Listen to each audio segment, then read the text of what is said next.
राधे कृष्णा। गोपाष्टमी कथा, पूजा विधि तथा महत्व। आज के दिन यानी कि कार्तिक शुक्ल पक्ष की अष्टमी को गोपाष्टमी मानी जाती है, क्योंकि इस दिन गायों की पूजा की जाती है। इस दिन भगवान श्री कृष्ण ने गौचारण की लीला शुरू की थी। उनके भक्तों के लिए ये विशेष महत्व रखता है। गौ माता की पूजा करने से और उनकी सेवा करने से सभी पापों का नाश हो जाता है और उन्हें गायों से बेहद प्रेम था। इसलिए गोपाष्टमी के दिन गौ माता का पूजन करने से सुख, समृद्धि और उन्नति प्राप्त होती है, जीवन में खुशहाली बनी रहती है। तो हमें गौ की पूजा करनी चाहिए। इस दिन उन्हें रोली, अक्षत, चंदन और गुड़ खिलाकर और जिस भी आपकी श्रद्धा अनुसार आप जैसे भी पूजा कर सकें, आपको गौ माता को पूजना चाहिए। पौराणिक कथा इस प्रकार से है। श्रीमद् भागवत पुराण के अनुसार श्री कृष्ण जब 5 वर्ष के हो गए और छठे वर्ष में प्रवेश किया तो एक दिन यशोदा माता ने बाल कृष्ण से कहा कि अब तुम बड़े हो गए हो और तुम्हें गौओं को चराना चाहिए। तो बोले, मैया अब मैं बड़ा हो गया हूँ, मुझे गोपाल बनने की इच्छा है। मैं गोपाल बनूँ कैसे? मैं गायों की सेवा करूँ क्या? मैं गायों की सेवा करने के लिए यहाँ आया हूँ।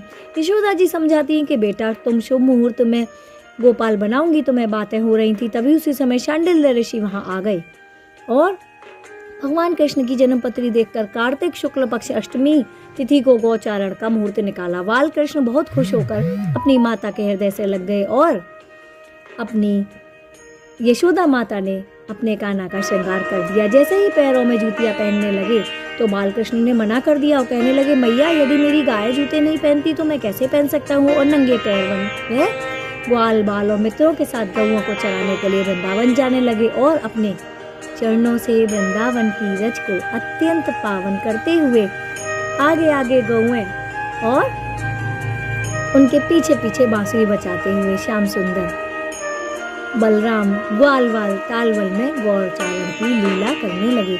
भगवान कृष्ण का अति प्रिय गोविंद नाम भी गौओं की रक्षा करने के कारण ही पड़ा था, क्योंकि भगवान श्री कृष्ण ने गायों को और ग्वालों की रक्षा करने के लिए 7 दिन तक गोवर्धन पर्वत को अपनी छोटी उंगली पर उठाकर रखा था। 8वें दिन इंद्र अपना अहम त्याग कर भगवान श्री कृष्ण की शरण में आए। उसके बाद इंद्र की कामधेनु गाय ने भगवान का अभिषेक किया और इंद्र ने भगवान को गोविंद कहकर संबोधित किया। इस प्रकार श्री कृष्ण ने लीला करते हुए गौ माता की सेवा की, पूजा की। इस दिन हमें साफ सुथरी जगह पर चुनना चाहिए।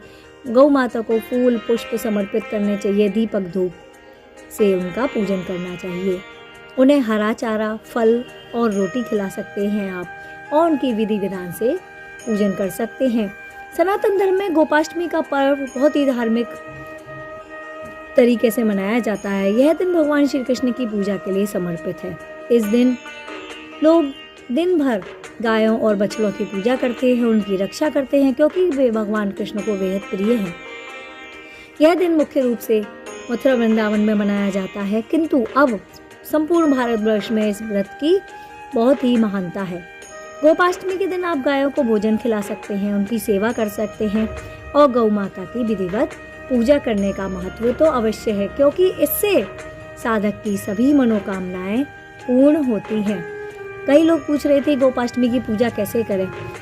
देखिए, गौ माता में सभी देवी देवताएं विद्यमान है। इस दिन आप उनकी बछड़े सहित पूजा कर सकते हैं। राधे कृष्णा। आपका दिन शुभ हो।